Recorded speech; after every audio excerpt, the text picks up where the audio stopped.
আসসালামু আলাইকুম, welcome to think of life. আজকে আমাদের ব্লগ নাম্বার 10। বলতে বলতে 10টা ভিডিও হয়ে গেছে। সো সবাই লাইক, শেয়ার এবং কমেন্ট করে আমাদের সাথেই থাকবেন। আশা করি সবাই ভালো আছেন, আমরাও আল্লাহর রহমতে ভালো আছি। আমাদের নুসাইবা সবসময় অনেক ভালো থাকে। তো নুসাইবা আজকে চলে গিয়েছে একটা ফুড কোর্টে, সেটা হচ্ছে আমাদের মাদার টেক ঢাকা বাসাবোতে। তো সবাই ওখানে যাবেন, কারণ হচ্ছে এই ফুড কোর্টটা ছোট হলেও অনেক কিছু আছে। বিভিন্ন ধরনের রাইডস আছে যা বাচ্চারা খুবই অল্প সময়ের জন্য গেলেও এনজয় করতে পারবে। তো আমার বেবি তো অলমোস্ট যেখানেই যায় সেখানেই অনেক এনজয় করে। সো আপনাদের বেবিদেরকেও নিয়ে যাবেন। আসলে আমাদের ঢাকা শহরে অনেক বেশি কিডস জোন হয়ে গেছে, জায়গায় জায়গায় এখন কিডস জোন। সো আমরাও চেষ্টা করি বেবিদেরকে নিয়ে কিডস জোনেই যাওয়ার, কারণ ঢাকায় এত বেশি আমাদের জ্যামজট, তারপরে হচ্ছে বাসস্থান, খুব একটা খোলামেলা হাওয়া বাতাস আমরা বাচ্চাদেরকে দিতে পারি না। সো এই জন্যই আমাদের উদ্দেশ্য থাকে যে বেবি যেন কিছুক্ষণ সময়ের জন্য তার সময়গুলো নিজের মতো কাটাতে পারে।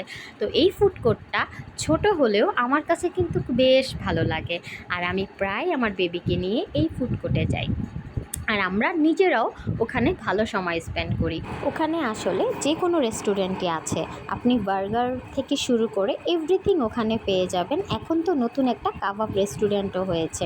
জায়গাটা একটু ছোট মনে হলেও আমার কাছে মনে হয় একদম পারফেক্ট আছে। সাথে হচ্ছে গোলার আইসক্রিম গাড়িও পেয়ে যাবেন। তো যাই হোক, ওই আপুটার গোলা খুবই মজা, আমরা এর আগেও টেস্ট করেছিলাম।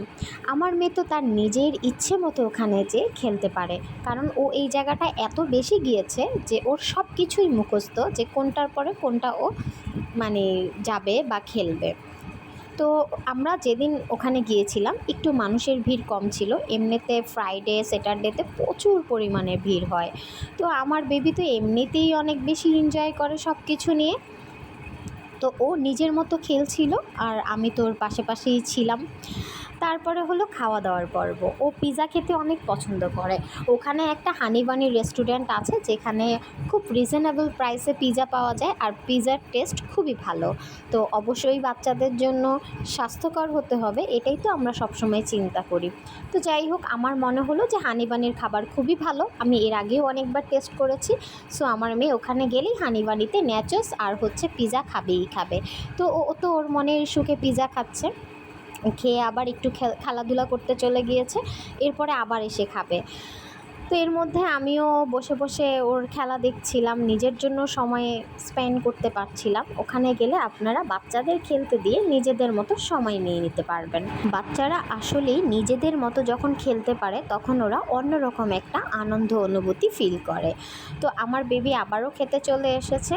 তো আসলে কোল্ড ড্রিঙ্কসটা আমি না দেওয়ারই চেষ্টা করি, বাট ও মাঝে মাঝে প্রচুর পরিমাণে জেদ করে, এই জন্য ওকে কোল্ড ড্রিঙ্কস দিতে হয়। বাচ্চারা আসলে এত অল্প বয়সে কোল্ড ড্রিঙ্কস না খাওয়াই ভালো, বাট আমরা যেহেতু আসলে সমসাময়িকভাবে চলি, কোনো ক্ষেত্রে না দিতে চাইলেও বাচ্চার জেদের কারণে দিতে হয়। তো আমার বেবি খাচ্ছিল আর বলছিল যে আম্মু অনেক মজা হয়েছে। আসলেই ওদের এই রিজনেবল প্রাইসের পিৎজা সত্যিই খুবই মজা। আর আমি তো একদমই স্পাইসি দিইনি, কারণ আমার বেবি স্পাইসি দিলে আর খেতে পারে না। আর একদম পারফেক্টলি পিৎজার একটা টেস্ট আছে। এটার প্রাইস হচ্ছে মাত্র 110 টাকা। তো আমার বেবি ওখানে যাওয়া মাত্রই হচ্ছে আমাদের প্ল্যানিং থাকে আগে পিৎজা অর্ডার করব। আর হতেও বেশি সময় লাগে না, সর্বোচ্চ 5-10 মিনিটই হয়ে যায়। তো ফুড কোর্টটা আসলে আমার নিজেরও অনেক ভালো লাগে। ওখানে একটা চায়ের দোকানও আছে। ইনশাল্লাহ নেক্সট কোনো ভিডিওতে আমি ওই চায়ের রিভিউ দিব। তো সবাই ভালো থাকবেন। আসসালামু আলাইকুম, থ্যাংক ইউ ফর ওয়াচিং।